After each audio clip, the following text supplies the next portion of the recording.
Kita bersyukur kepada Allah. Kita berterima kasih kepada Allah. Dan kita merasakan begitu banyak nikmat Allah. Alhamdulillah. Dari awal rejab kita minta kepada Allah agar kita diberkati di sepanjang bulan Rejab. Alhamdulillah. Hari berganti hari, minggu bertukar. Sekarang kita berada di malam 27 Rejab. Alhamdulillah. Mudah-mudahan sihat, afiat, berlanjut sampai ke bulan Sya'ban insyaAllah. Dan mudah-mudahan Allah sampaikan kesempatan umur kita beribadah di bulan Ramadan insyaAllah. Dan pada malam ini bersempena dengan hari penting, yaitu Isra dan Mi'raj. Maka pada malam ini kita akan ceritakan sedikit beberapa perkara penting berkenaan Isra dan Mi'raj. Mudah-mudahan apa yang kita raikan bersama dan apa yang kita nikmati bersama ilmu pada malam ini mendapat rahmat keberkatan Allah insyaAllah. Bila disebut perkataan Isra, disebut perkataan Mi'raj, ada dua perkataan. Macam orang sebut perkataan jamak qasar, ada dua perkataan. Orang musafir bila cukup syarat-syarat tertentu, maka dia dibolehkan untuk jamak dan qasar. Sebutannya jamak qasar. Tapi jamak dengan qasar tu lain makna ke sama makna? Lain makna dia. Jamak artinya himpun, gabung.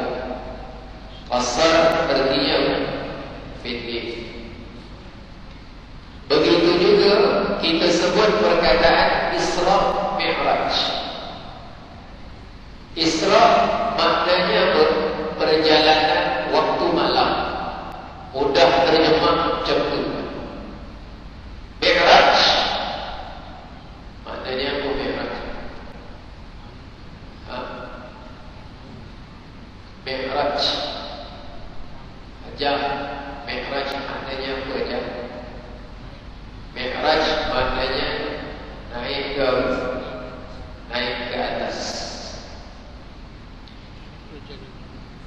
Waktunya malam, tapi uniknya tak ada siapa tengok. Uniknya Isra Mi'raj tak ada siapa, tak ada siapa tengok. Hatta sahabat Nabi yang paling rapat sekali dengan Nabi, iaitu Sayyidina Abu Bakar As-Siddiq, pun tak tengok ketika mana berlangsung kejadian itu. Kalau ikutkan dalam sejarah Nabi, beberapa mukjizat memang berlaku waktu malam, tapi ada orang tengok. Dulu ketika di Mekah, orang-orang Quraisy datang kepada Rasulullah sallallahu alaihi wasallam, mencabar-cabar, provoke saja, kasih panas. Apa kata dia? Ya Muhammad, dia tak panggil Rasulullah, dia panggil Muhammad. Kalau kita depan-depan dengan Rasulullah, panggilnya ya Rasul, ya Rasulullah. Tuan-tuan kalau datang ziarah di Masjid Nabawi di Madinah, sampai tempat makam Rasulullah, beri salam. Assalamualaikum ya ya Rasulullah. Kita berada dekat, berdepan, ya Rasulullah. Tapi kalau jauh, belakang, Muhammad tak apa. Macam tuan-tuan selawat, ya Habibi ya Muhammad. Boleh. Sebab tuan-tuan bukan berhadapan dengan Rasulullah. Tapi kalau berhadapan dengan Nabi, jumpa Nabi, mimpi jumpa Nabi, kalau diberi rezeki, maka kita beri salam, Assalamualaikum ya Rasulullah. Orang Quraisy datang-datang, ya Muhammad, ikut tasadiqan fiman da'aita fansyukta lana al-qamar. Wahai Muhammad, kalau betullah apa yang kau dakwakan selama ini, maka tunjukkan kepada kami belah bulan itu. Yang minta orang Islam itu orang kafir. Yang minta orang Islam itu orang kafir. Orang kafir. Jadi Rasulullah doa kepada Allah, mohon Allah kabulkan. Lalu Rasulullah belah bulan. Ada riwayat sebut separuh bulan diletakkan di bukit, apa nama yang tuan-tuan Sa'i itu, mula-mula Sa'i itu dekat bukit apa nama? Bukan bukit Jebetung, bukit apa? Bukit Safa. Lagi separuh dikatakan diletak di bukit Marwah. Nampak padan dia. Waktunya bila? Malam. Ada orang nampak tak? Ada. Siapa nampak? Orang beriman pun nampak, orang yang musyrikin pun nampak. Tapi uniknya Isra dan Mi'raj, tak ada siapa nampak. Memang menguji sama ada orang percaya, beriman ataupun tak percaya dengan kejadian Isra dan Mi'raj. Tuan-tuan yang hadir pada malam ini percaya atau tak percaya? Percaya. Dalam bab ini ada tiga. Yang pertama, golongan yang tak percaya. Namanya golongan tidak beriman, kufur. Yang kedua, golongan yang percaya tapi dengan kepercayaan yang salah. Namanya sesat. Yang ketiga, golongan yang percaya tapi dengan kepercayaan yang benar. Yang ini kita nak cerita. Ketiga. Pertama dia percaya. Yang pertama golongan yang tak percaya. Tak percaya, selesai. Selesai maknanya apa? Dia mengingkari peristiwa Isra yang mana sahih fil Quran, jelas disebut dalam Quran. Malah dalam Quran ada satu surah di awal juzuk 15 yang nama memang surah itu diberikan nama dengan nama surah Al-Isra. Jadi kalau ingkar, terkeluar Islam. Kelompok yang kedua, dia percaya Isra Mi'raj, tapi dengan kepercayaan yang salah, iktikad yang salah. Contohnya, kita bawa contoh dulu. Contohnya, macam mana yang salah? Ada sekelompok manusia, dia menganggap Rasulullah Isra dan Mi'raj itu bukan ruh dan jasad. Kita kan ada dua unsur kan dalam badan kita kan, secara asas. Yang pertama ada jasad dan yang kedua ada roh. Tuan-tuan yang hadir malam ni ada roh ke tak ada roh? Pokok dah tak ada roh itu. Teman-teman lah, pukul 8 dah lapor, tak ada roh. Saya dah tak ada roh dah, saya keluar. Tu yang belakang-belakang ada roh, tak ada roh tu? Ada, alhamdulillah, insyaAllah. Masih hidup, insyaAllah. Mudah-mudahan panjang umur, sehat, kurang rezeki. Kita ni asasnya tu, ada roh, ada jasad. Jadi ada satu kelompok ni manusia, dia anggap Nabi masa Isra Mi'raj tu roh saja, jasad tak pergi, jasad baring, jasad tak dia baring, yang pergi cuma roh saja. Jadi bila kita tanya dia, contoh saja, awak percaya dengan Isra Mi'raj tu? Percaya, percaya. Percaya tak Nabi naik ke langit? Percaya, percaya. Dia kata dia percaya. Kita tanya, Nabi pergi tu, yang awak percaya tu macam mana? Kata dia, Nabi masa pergi tu Rasulullah pergi rohnya, jasadnya ada di Mekah. ini masuk dalam kategori yang kedua. Dia percaya tapi dengan kepercayaan yang apa tadi? Salah. Jadi jangan ingat orang percaya mesti betul. Waktu tuan-tuan kena ajak kawan jiran cerita surah Mi'raj yang saya nak cerita ni, dia kena dengar. Sebab kalau dia tak belajar, cuma dengar-dengar, belum tentu yang dia percaya itu dengan kepercayaan yang betul. Bimbang, bukan saya tutup, saya tak tahu. Bimbang yang dia percaya itu dengan kepercayaan yang apa itu? Salah. Bimbang salah. Itu contoh. Contoh kedua yang salah. Percaya tidak? Percaya. Dia tak ingat, dia tak percaya, dia percaya. Tapi salah. Contoh yang kedua salah ialah bila dia kata atau dia percaya Nabi masa naik ke atas, kata dia Nabi naik ke atas untuk jumpa Allah. Jawapan dia fail, habis terus. Salah. Paling besar sekali salah. Lagi salah daripada yang tadi. Apa dia? Ada orang fikir Nabi naik daripada Al-Aqsa kepada Al-Haram ke Majasa, gerak, lepas tu Nabi naik sampai ke atas, melepasi langit ketujuh Sidratul Muntaha. Nabi naik ke atas untuk berjumpa Allah. Kata dia gitu. Jawapan dia 100% salah. Habis. Sebab tu kempen tuan-tuan datang dengan Isra Mi'raj yang bercerita sebenarnya. Itu dua contoh orang yang anggap juga percaya Isra Mi'raj tapi dengan kepercayaan yang salah.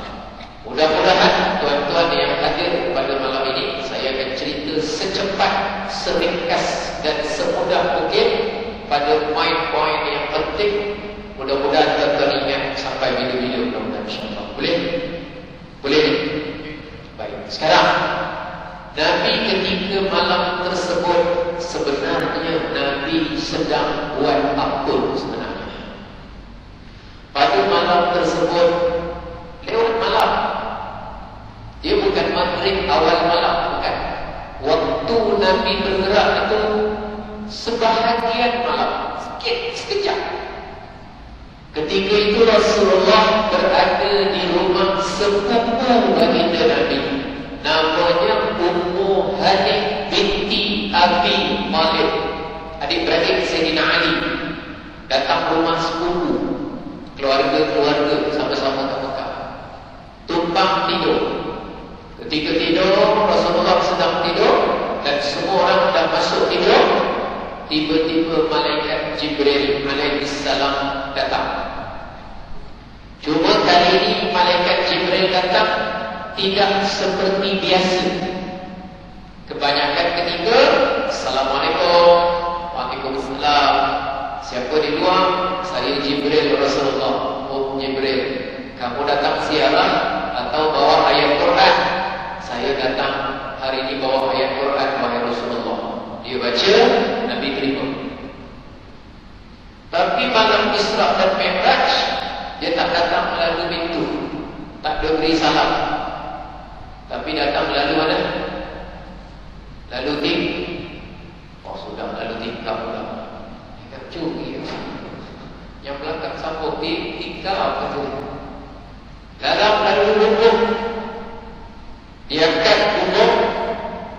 Kemudian dikejutkan baginda Nabi dibawa keluar. Langsung tidak ada debu, habis, gaul yang jatuh ke bawah. Sebelah kaki ada sepupu pakcik dia itu, tapi tidak menyebabkan yang lain terjadi. Akan bawa keluar oleh Jibril alaihissalam, lalu dibawa ke satu tempat yang namanya Masjidil Haram.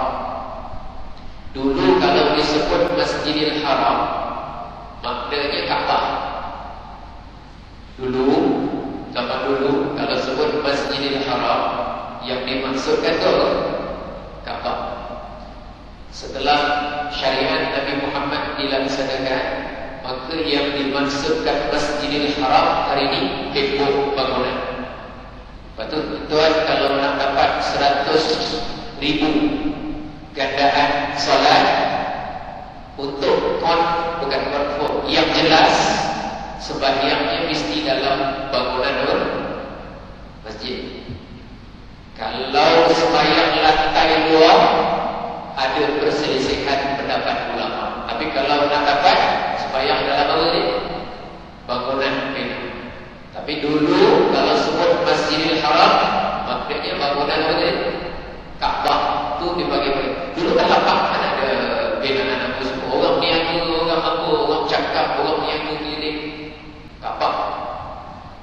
Nabi dibawa ke situ. Dibawa ke situ nak dilakukan bedah. Mereka cerita. Belah dada ni dilakukan ini kali yang ke berapa? Kali yang ke? Ada ulama kata kali yang kedua. Kali yang pertama ketika Nabi masih kecil. Ada ulama kata kali yang ketiga, tak kenapa. Dia kata kali yang pertama masa kecil, kali yang kedua ketika di Gua Hira pertama kali dapat wahyu, kali ketiga ketika Isra dan Mi'raj. Tapi kita ambil satu je, jangan pening-pening. Pembedahan ini berlaku kali yang kali dua. Dikeluarkan jantung, dicuci dengan air Zam-Zam, dimasukkan iman dan hikmah untuk Nabi diberikan kekuatan untuk melihat perkara yang ajaib sebentar saja. Itu tujuan Isra dan Mi'raj. Saya sebut tadi, Nabi naik ke atas bukan untuk berjumpa siapa? Berjumpa Allah. Atas, Allah bukan ada ke atas. Allah bukan ada ke bawah. Allah bukan ada kat gunung. Allah bukan ada dekat dalam hati, bukan. Allah bukan masuk dalam badan orang. Allah bukan masuk gua. Allah yang kita sembah, dia ada wujud. Tapi wujudnya Allah tanpa memerlukan sebarang lokasi dan tempat. Nanti saya ceritakan tentang, insyaAllah. Lepas dah selesai benda dah suci apa semua, lalu Rasulullah cerita. Sebab kita tak ada sumber lain melainkan cerita daripada Rasulullah. Kalau mukjizat lain, sahabat Nabi, aku melihat air keluar daripada celah-celah jari Nabi. Dia nampak, jadi senang. Ada seorang sahabat Nabi, aku dengar ada batu-batu besar di Mekah memberi salam kepada Nabi. Senang, dia dengar, jadi dia cerita. Aku melihat pada ketika itu ada unta datang mengadu kepada Rasulullah. Lalu unta itu menangis-nangis mengadu kepada Nabi. Senang, sebab ada orang nampak unta itu datang. Masa Nabi nak berkebab, tiba-tiba dengar ada budak menangis. Ingatkan budak, rupanya siapa? Yang nangis sebenarnya siapa? Yang nangis masa itu siapa? Pokok korma nangis. Senang, ada orang nampak, ada orang cerita. Tapi Isra Mi'raj tak ada siapa-siapa yang cerita, melainkan ceritanya datangnya daripada Rasulullah, Nabi kita. Utitu bil buraq. Lalu Rasulullah akan menceritakan, selepas itu aku didatangi dengan binatang. Binatangnya namanya buraq. Buraq ni apa? Binatang. Binatang daripada mana? Bahimatun min bahaimil jannah. Binatang di antara binatang-binatang syurga. Warnanya apa? Warna buraq apa? Ada yang pernah naik buraq sini? Saya ada kawan, dia kata dia pernah naik buraq. Jadi saya pun tanya-tanya, bila naik buraq? Rupanya ada satu negara tu, dia punya nama kapal terbang dia buraq apa tak? Buraq apa tak? Rupanya buraq tu bukan buraq, kapal terbang.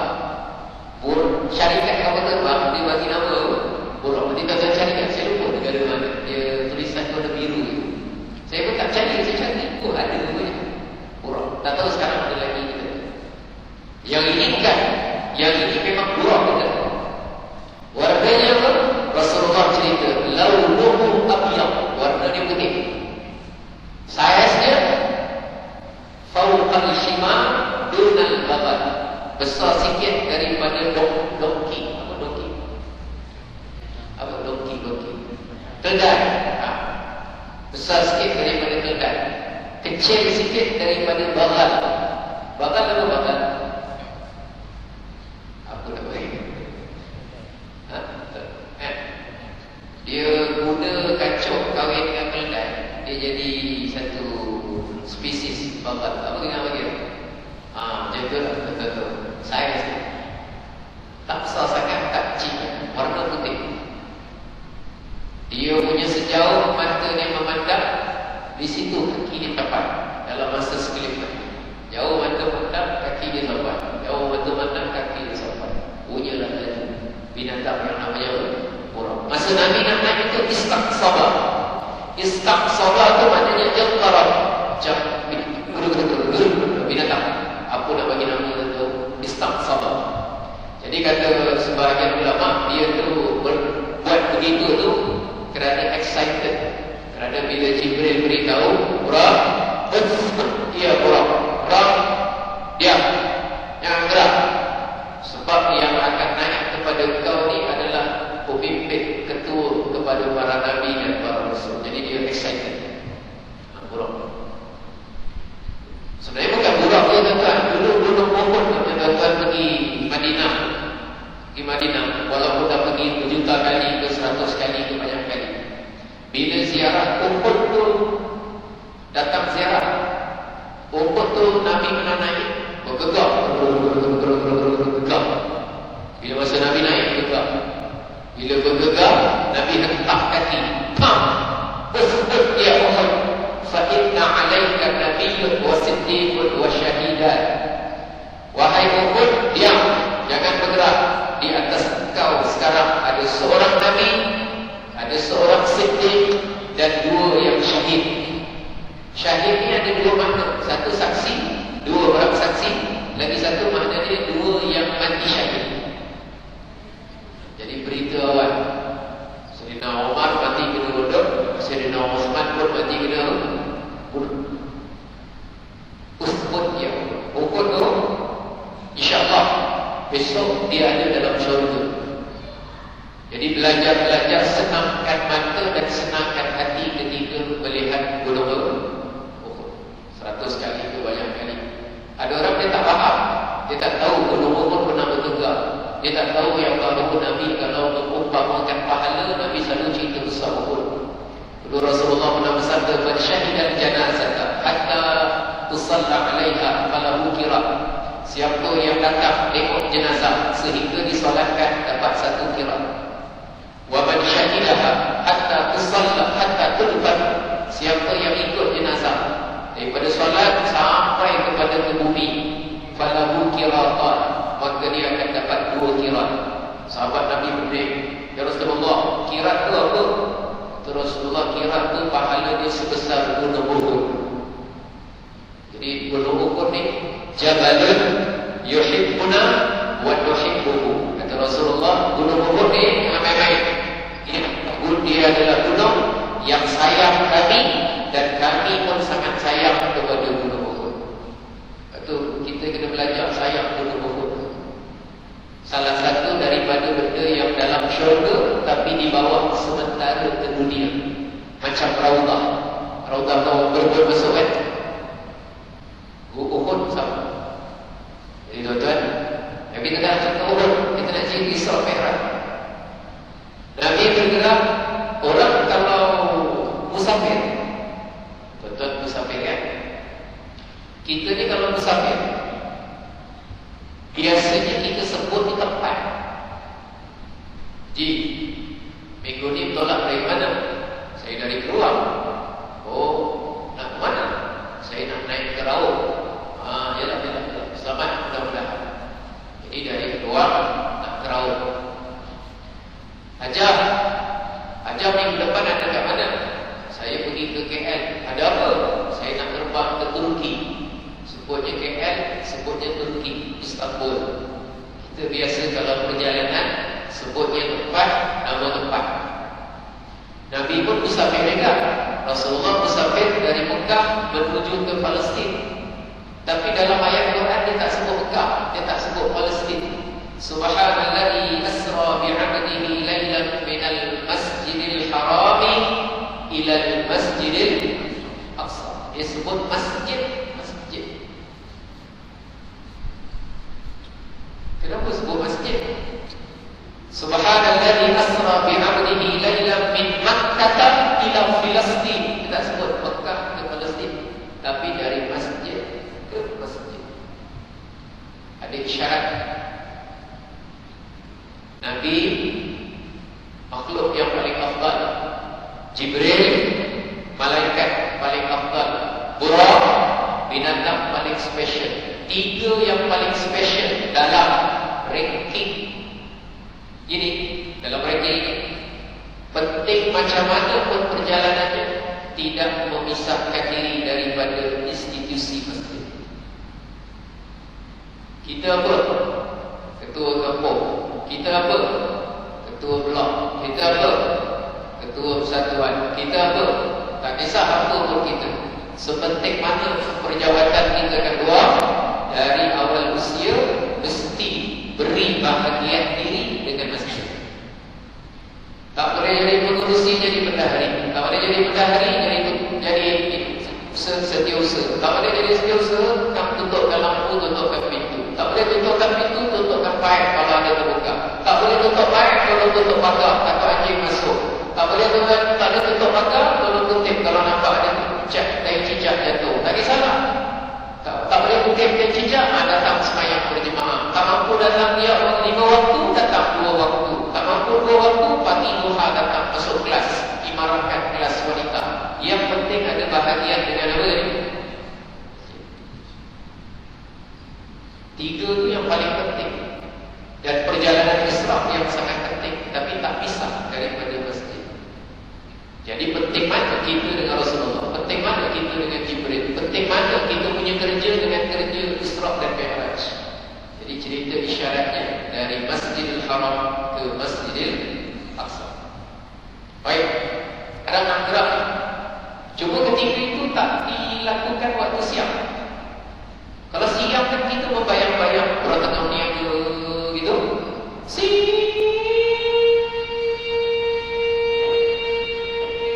Pura datang, tiup angin, semua orang menonton dia. Aku datang ni, kapal terbang ke apa ni.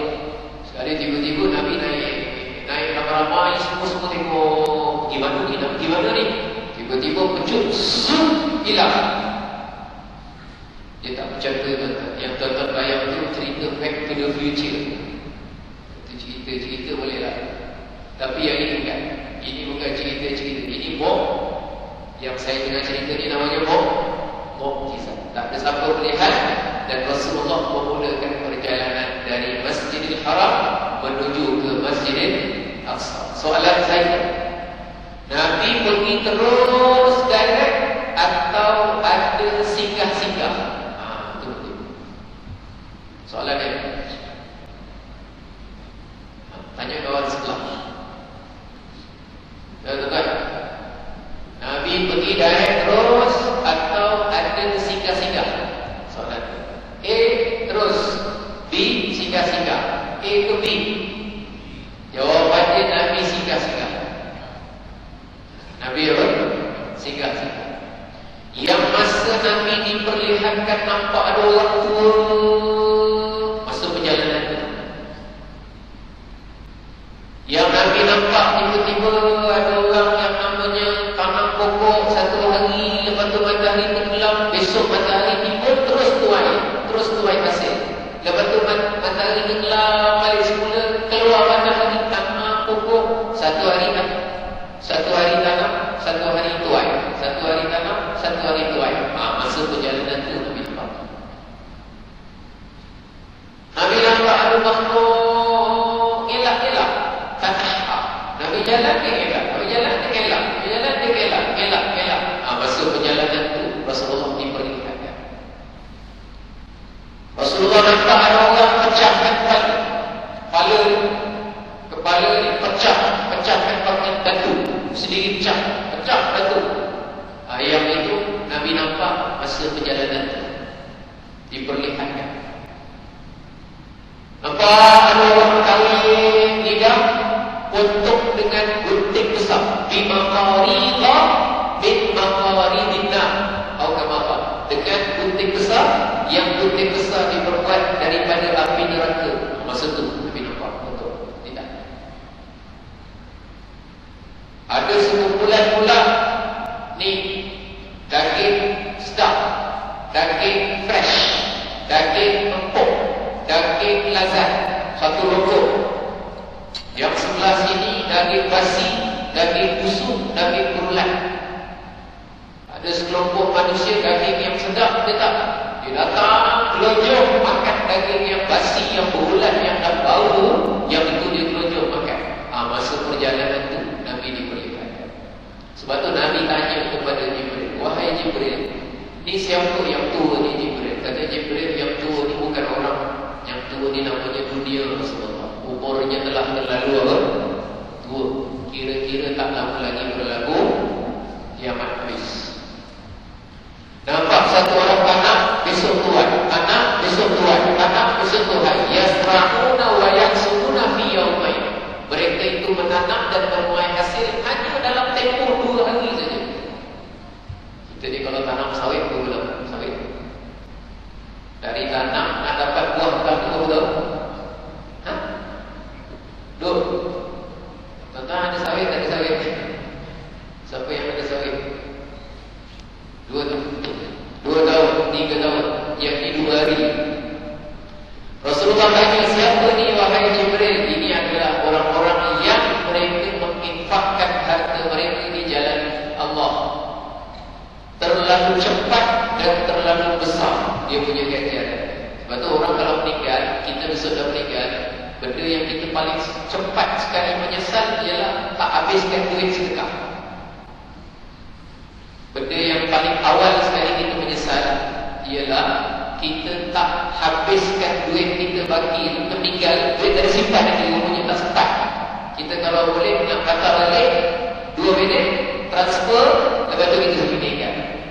Dia harap-harap sangat supaya dia dapat bersedekah, berinfak, ayyasadaqah. Jadi dia ingin sangat sedekah. Kerana sedekah itu dia punya ganjaran yang besar.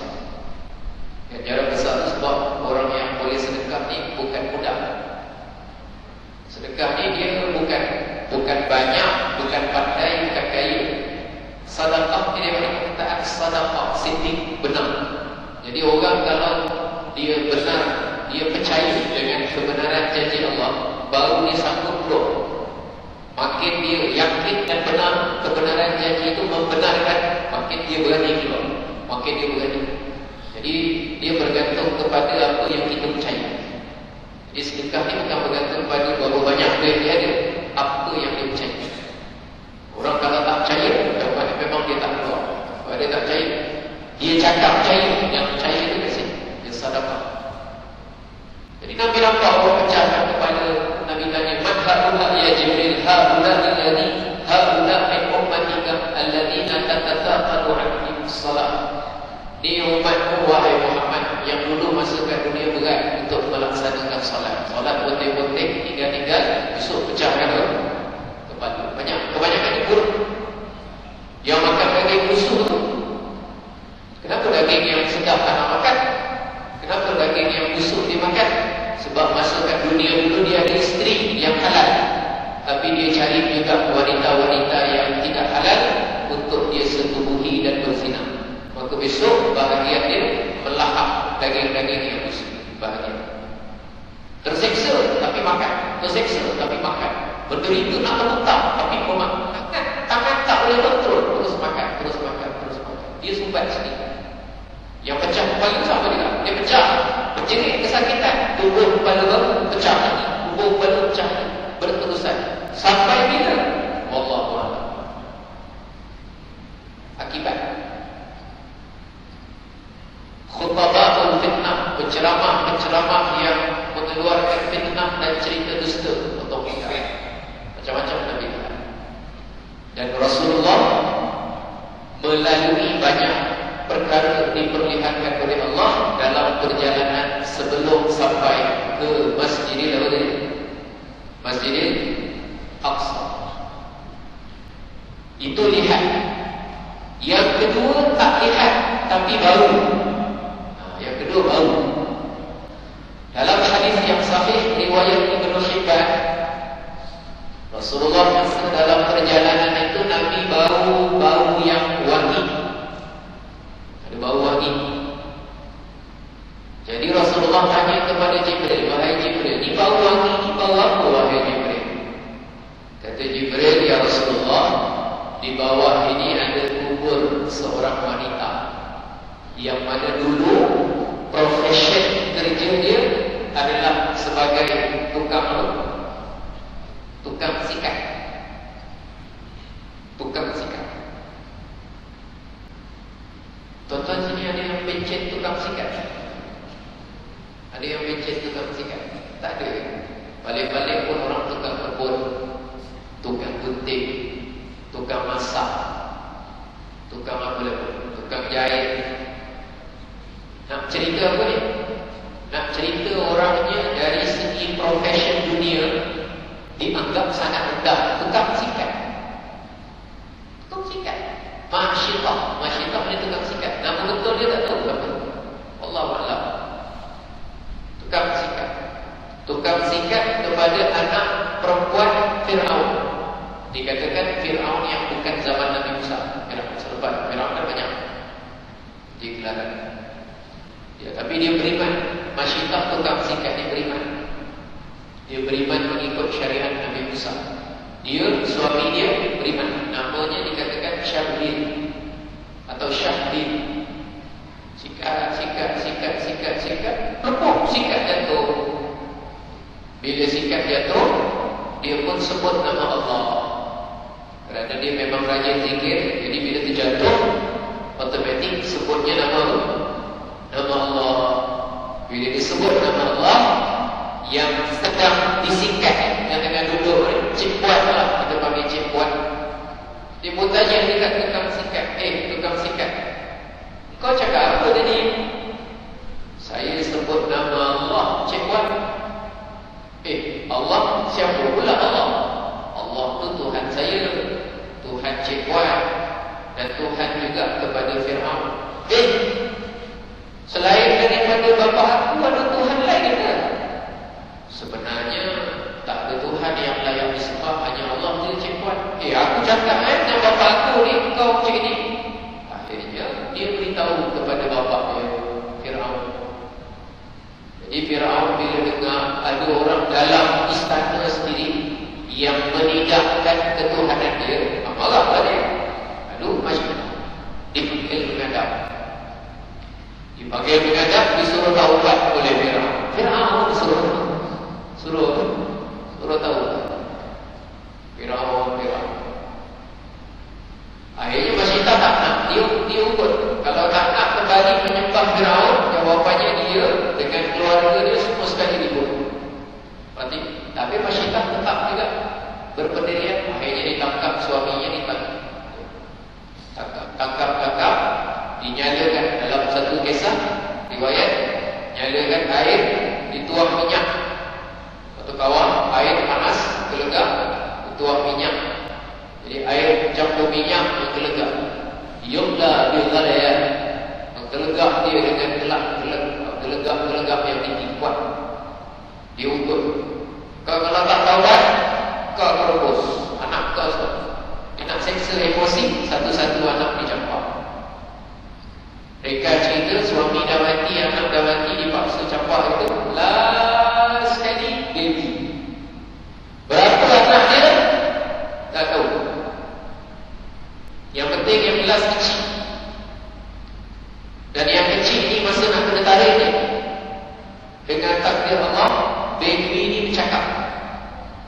Baby ni masuk dalam senarai beberapa bayi yang bercakap ketika masih kecil, termasuk Nabi Isa, termasuk Ibnu Jurayj, termasuk ada beberapa lagi baby, terutama di zaman Rasulullah SAW. Ada satu budak selesai Nabi melaksanakan haji, ada satu orang daripada Yamamah, dia bawa baby baru dilahirkan, lalu masuk dalam kemah. Sampai dalam kemah baru nak minta Nabi tahnik, Tiba-tiba Rasulullah tanya, wahai budak, man ana? Siapa saya? Lalu budak tu baru lagi, anta Rasulullah, kamu adalah Rasulullah. Lalu Rasulullah jawab, barakallahu fika, semoga Allah memberkati kamu. Terus bapak budak tu bagi nama budak ni Mubarak Al-Yamamah, budak yang diberkati, yang asalnya daripada Yaman. Jadi yang bercakap masa kecil ni bukan Nabi Isa seorang, ada beberapa orang lagi. Yang ini anak siapa ni yang saya tengah cerita ni? Anak siapa ni? Anak kepada Masyaallah. Cakap, ya ummah, wahai ibu, la tataqa'asi, jangan berundur, jangan berganjang. Fa inna 'adzabal akhirati asyaddu min 'adzabil dunya. Kata dia, azab akhirat lebih dahsyat daripada azab dunia. Jangan risau. Bila dia tengok baby ini dah cakap, lalu dia lepaskan, baby ini dicempak, mati. Sampai giliran Masyitah dia minta kepada Fir'aun satu benda. Fir'aun kata, apa tak nak? Tolong bila aku dah mati nanti, jangan biarkan tulang itu begitu saja. Tolong pokol dan tolong tanam. Badan menggigil, mata kena sedih. Cakap, tolong pokol dan tulang. Lalu Fir'aun jawab, walaki bidzalik, dia akan tunaikan. Campak, mati. Habis, daging apa semua dalam tulang. Ditanam di tempat yang kita tak tahu ke mana secara tepat. Tak tahu. Cuma dalam perjalanan Nabi Isra dan Mi'raj, pada malam tersebut mengeluarkan bau yang wangi, sehingga Rasulullah kita bolehlah sifatkan sebagai yang namanya karam. Kita bagi lagu. Baik, mereka cerita Rasulullah singgah di 4 tempat. Yang pertama Taibah. Kata Jibril, insil wasalli, turun salat wahai Muhammad. Rasulullah pun salat. Lepas salat, atadri ma hadzal makan, adakah kau tahu tempat ni apa namanya? Kata Rasulullah, Allahu a'lam, Allah lagi tahu, tempat ni namanya Taibah. Wa ilaikal muhajir, ke situ nanti akan berhijrah. Maksudnya Nabi sebelum hijrah, Nabi dah pernah sampai. Rasulullah singgah juga di Madian, tempat Nabi Syuaib alaihissalam. Nabi turun. Rasulullah singgah juga di satu tempat namanya Tur Saina wa Tur Sinin, tempat Nabi Musa. Dan Rasulullah juga singgah di Baitul Laham min haitsu wulida Isa bin Maryam, tempat di mana Nabi Isa dilahirkan. Nabi turun sama sembahyang. Kemudian pada selesai, Rasulullah tiba di Masjidil Aqsa. Sampai di Masjidil Aqsa, shalla bil anbiya. Rasulullah sembahyang mengimamkan para nabi dan para rasul. Para nabi dan para rasul. Salatnya salat apa? Wallahu a'lam. Kata sebagian ulama, salat mengikut syariat Nabi Ibrahim. Macam mana salatnya? Berapa rakaatnya? Panjangnya berapa lama? Kita jangan risau. Salat para Nabi tak payah kita fikir. Yang fikir sembahyang isyak kita kejap lagi. Khusyuk ke tak khusyuk? Sembahyang para Nabi tak payah difikir. Kerana para Nabi itu hidupnya salat. Di alam barzakh pun mereka melaksanakan apa? Salat. Kalau tanya saya sekarang, Nabi Harun tengah buat apa? Yang saya tahu sedang salat. Kalau tanya sekarang Nabi Musa tengah buat apa? Yang saya tahu sedang salat. Yang saya tahu itu saja. Rasulullah pernah bersabda, al-anbiya ahya'un fi quburihim yusallun. Para nabi itu semuanya hidup di dalam kubur mereka, masing-masing semua melaksanakan salat. Jadi saya cakap salat. Saya bukan pernah tengok alam barzakh. Yang saya tahu hanya daripada hadis Rasulullah. Nabi masih Isra, marartu bi Musa lailata usriya bi 'inda al-kathib al-ahmar wa huwa usalli fi qabri. Masa malam aku di Israel, aku melihat melintas Nabi Musa di satu tempat namanya disebut Kasibul Ahmar. Aku melihat Nabi Musa sedang berdiri solat di dalam kuburnya. Jadi bila Nabi sebut solat, saya ucapkan dengan tuan-tuan, para Nabi itu urusannya solat. Macam mana dah meninggal boleh solat? Urusan para Nabi jangan dikias sambungkan dengan kita, tak sama. Sampai Aqsa, Nabi nak Mi'raj. Ada alat, satu anak kata merah emas sampai ke atas. 8 orang Nabi tunggu di setiap petali langit.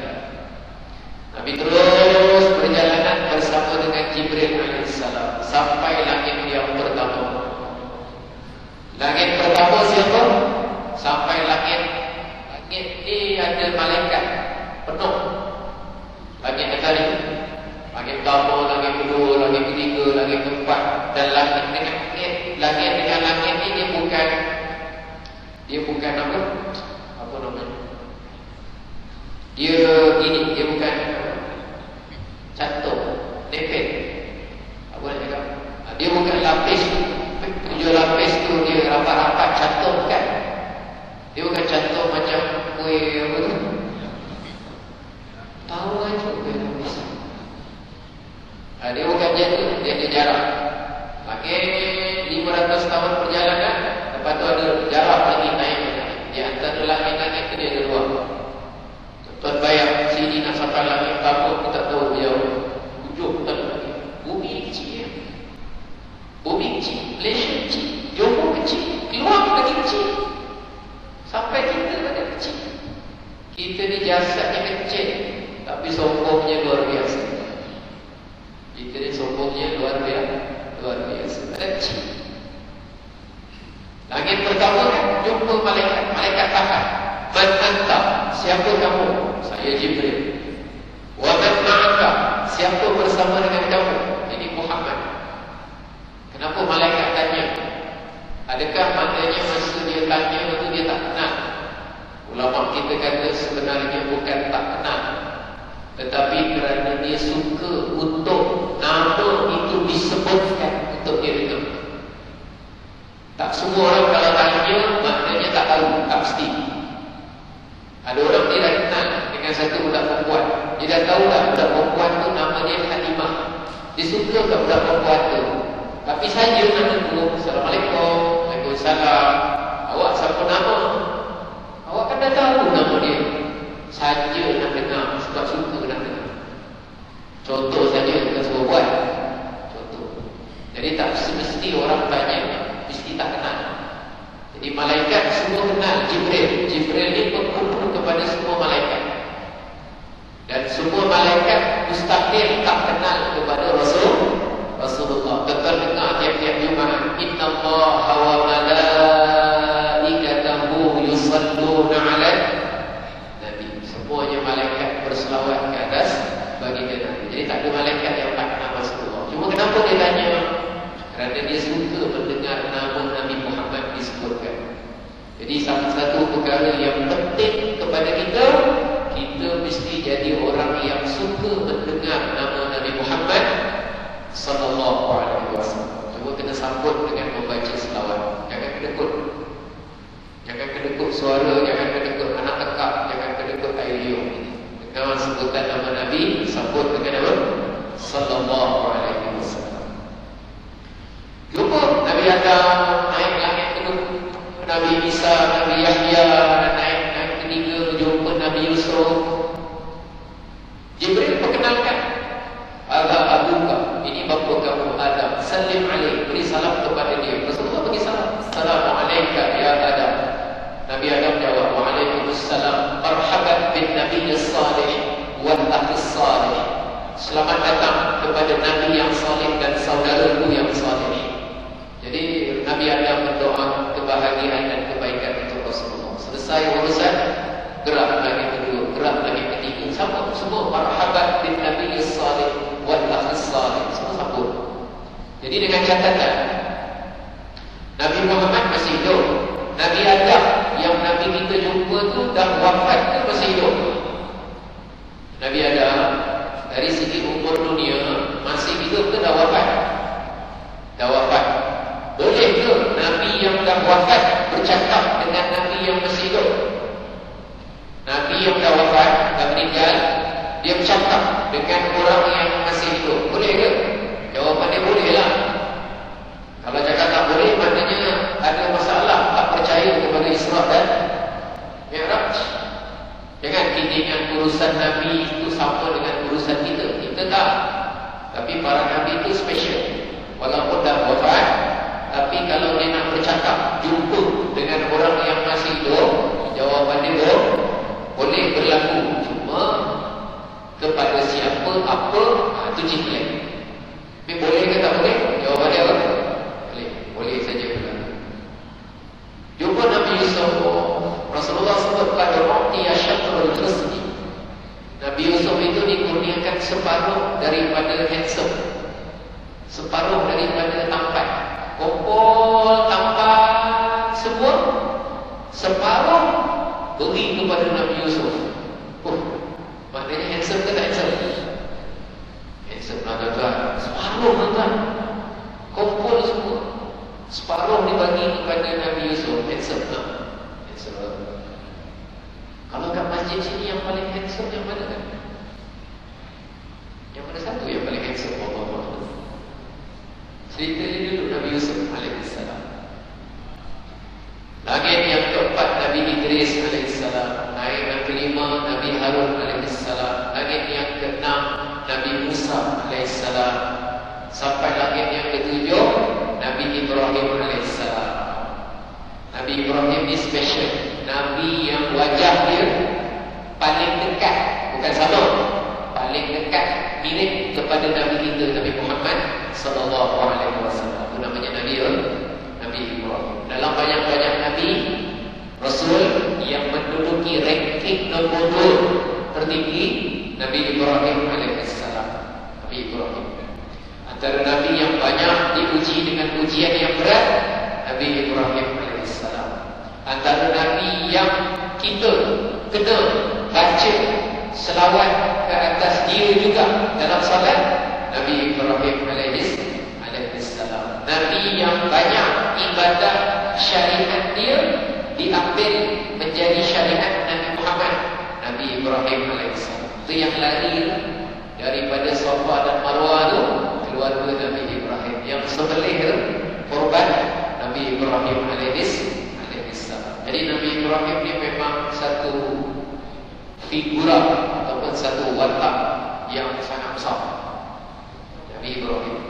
Dalam Quran cerita Nabi Ibrahim dari juzuk 1 ada sampai juzuk 30. Inna hadza lafis suhufil ula suhufi Ibrahim wa Musa. Dari juzuk 1 cerita nama dia sampai tengah-tengah ada satu surah khas, surah Ibrahim, sampai juzuk 30 ada sebut nama Nabi Ibrahim. Itu langit ke-7. Belakang Nabi Ibrahim ada satu tempat namanya Baitul Ma'mur. Namanya apa? Namanya apa? Baitul Ma'mur. Bukan Kuih Ma'mur. Kuih Ma'mur lain. Baitul Ma'mur.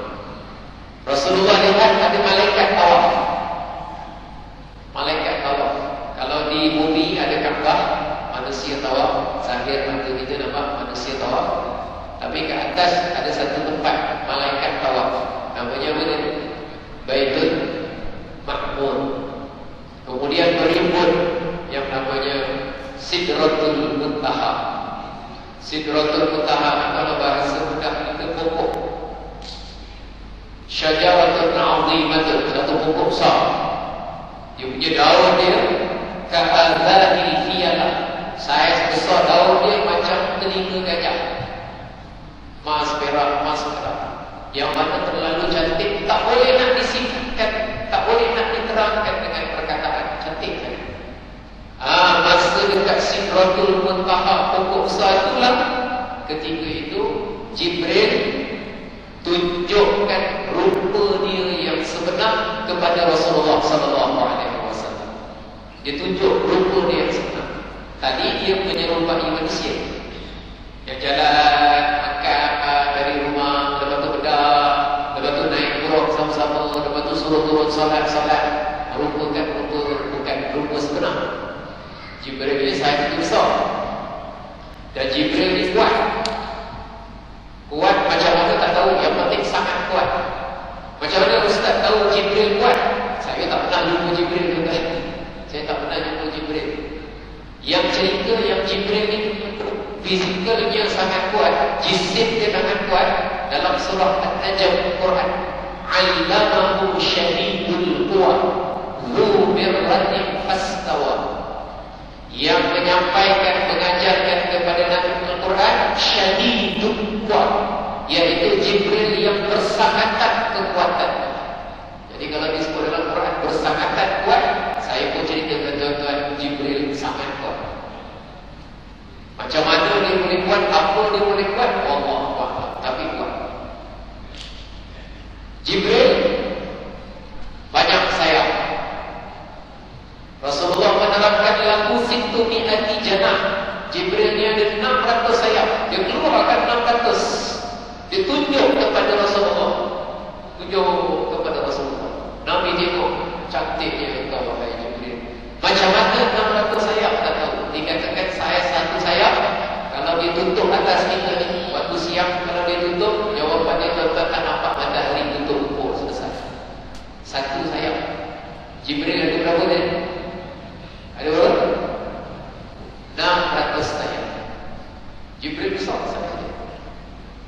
Jibril alaihissalam, ketua kepada para malaikat. Disebut dalam Quran, walaqad ra'ahu nazlatan ukhra 'inda sidratil muntaha. Sesungguhnya Nabi Muhammad benar-benar dapat melihat Jibril pada kali yang berikutnya di Sidratul Muntaha. Thumma dana fatadalla. Kemudian Jibril mendekat kepada Nabi dan semakin dekat. Fakana qaba qausaini aw adna. Dan jarak antara Nabi dan Jibril ketika itu lebih kurang tak jauh daripada lebih kurang 2 hasta. 1 hasta, 2 hasta, kira-kira 1 meter. Jibril datang depan sini. Nabi nampak Jibril alaihissalam dengan mata kepala, dengan sedar. Nabi pergi dengan roh dan jasad. Cuma sampai situ, kata Jibril, wahai Muhammad, tak ada mana-mana makhluk pun yang pernah melepasi kawasan. Tak ada siapa. Dan saya pun sampai situ saja. Satu-satunya orang yang Allah istimewakan untuk melepasi Tuhan seorang saja. Jadi yang pergi hanya Rasulullah seorang diri. Lagi sekali, Rasulullah berada di atas melepasi Sidratul Muntaha itu seorang diri. Lepas tu bila tuan-tuan ajak datang Isra Mi'raj, saya terus cakap iya je. Datang untuk cerita Isra Mi'raj kat peluang ni, saya terus cakap iya je. Cuma nak pastikan sesuai dengan jadual. Sebab saya timbang, ada orang dia buat cerita, dia kelompok kedua percaya Isra Mi'raj dengan kepercayaan yang salah. Contohnya gini, dia cakap, contoh, jangan ikut, jangan percaya. Contoh saja, dia cerita gini, lalu Nabi pun melepasi Sidratul Muntaha. Ketika di Sidratul Muntaha, betapa istimewanya Nabi. Hanya Nabi berdua bersama Allah, berada dalam satu dewan yang besar. Apa benda berada dalam dewan yang besar? Nabi berada di dalam balai Ruksri. Siapa cakap? Ruksri bersama dengan Allah berdua sahaja. Siapa cakap Allah duduk dalam balai Ruksri? Nabi berada dalam satu dewan, hanya Nabi dan Allah berdua sahaja bercakap-cakap sembah. Mana ada Nabi bercakap sembah berdua depan-depan macam tu? Cerita apa cerita ni? Allah tidak memerlukan istana. Allah tidak memerlukan arasy. Allah tak perlukan dewan. Allah tak perlukan bilik. Allah tak perlukan balai Ruksri. Allah tak perlukan apa-apa pun daripada makhluknya. Allah tak perlukan langit. Allah tak perlukan syurga. Allah tak perlukan arasy. Allah tak perlukan Jibril. Allah tak perlukan ibadah tuan-tuan. Ini yang semayang maghrib ni Allah tak perlukan doa tuan-tuan. Dengan tuan-tuan sekali Allah tak perlukan. Dengan saya sekali Allah tak perlukan. Pasak betul. Ada orang dia suka update kat Facebook, bangunlah tahajud kerana Tuhanku sedang menunggu-nunggu doa daripadamu. Pandai-pandai cakap Allah tunggu doa. Saya suka cakap terus terang, bangunlah tahajud. Kalau kau tak bangun pun memang Allah tak perlukan tahajud kau. Dan kalau kau tahajud tiap-tiap malam pun ketahuilah Allah tidak memerlukan tahajud kita. Dengan kita sekali Allah tak perlukan. Yang memerlukan itu siapa? Yang memerlukan itu adalah kita memerlukan kepada Allah. Tuan-tuan sedekah kat masjid, tuan-tuan Allah tak perlukan satu sen pun doa duit daripada tuan-tuan. Tuan-tuan memerlukan kepada Allah ganjaran Allah, sebab itu tuan-tuan bersedekah masuk dalam tabung masjid. Tanpa duit tuan-tuan, kalau Allah nak bina masjid ni pasti terbina. Walaupun tuan-tuan tak keluarkan duit, Allah tak perlukan duit tuan-tuan. Sebab duit yang ada di tangan kita hakikatnya milik siapa? Milik Allah. Tuan-tuan ada cerdik pandai simpan duit, semuanya juga kedara-dara dikurniakan oleh Allah. Sama kita, termasuk saya. Jadi Allah tidak memerlukan apa-apa. Nabi dekat sana, Nabi munajat seorang diri. Nabi munajat seorang diri. Rasulullah dapat melihat Allah dengan hatinya, tanpa rupa, tanpa bentuk, tanpa cahaya, tanpa gelap, tanpa saiz, tanpa jarak. Nabi mendengar firman Allah tanpa huruf, tanpa suara, tanpa bahasa. Terus faham perintah untuk melaksanakan 50 solat.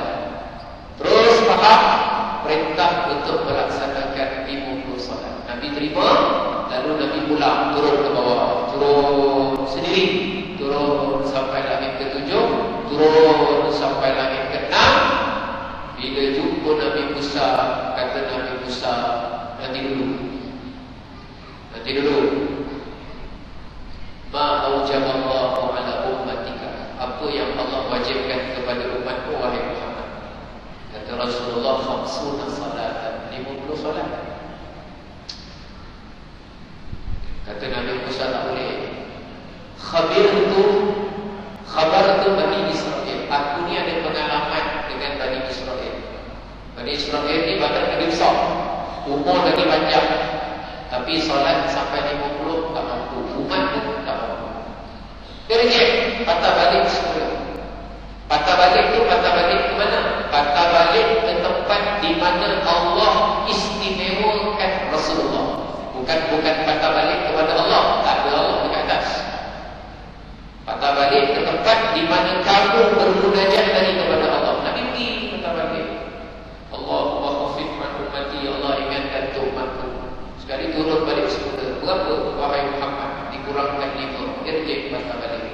Falam azal, aku sentiasa berulang-ulang dari tempat itu kepada Nabi Musa.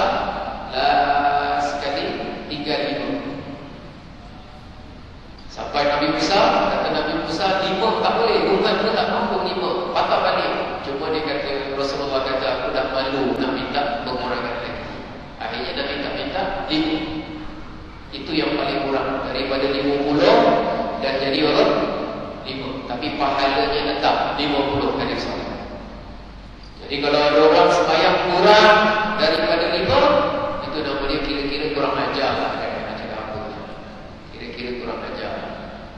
Tanya dia pula bila dia Mi'raj minta kurang. Tuan, jadi setelah itu Rasulullah berpulang kembali di Mekah, dan sebelum orang bangun daripada tidur, Rasulullah dah kembali, dan besoknya Rasulullah pun menceritakan tentang apa yang berlaku kepada Nabi pada malam tersebut. Jadi tuan-tuan, itu ringkas dapat kita sampaikan pada malam ini. Kalau dikupas, sebenarnya kenapa Masjidil Haram, kenapa Masjidil Aqsa, kenapa Madian, kenapa Masyidah, kenapa Nabi Musa, kenapa minum nanah, kenapa dibentangkan susu dan darah, Nabi pilih susu, kenapa Nabi Adam, kenapa Nabi Yusuf, kenapa Nabi Harun, kenapa, kalau dikupas satu persatu rahsia, sebenarnya tersirat dalam peristiwa Isra Mi'raj itu pengajaran yang banyak. Namun biarlah kita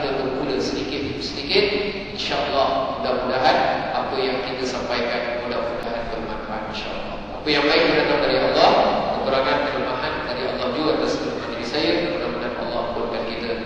Aku qawli hadza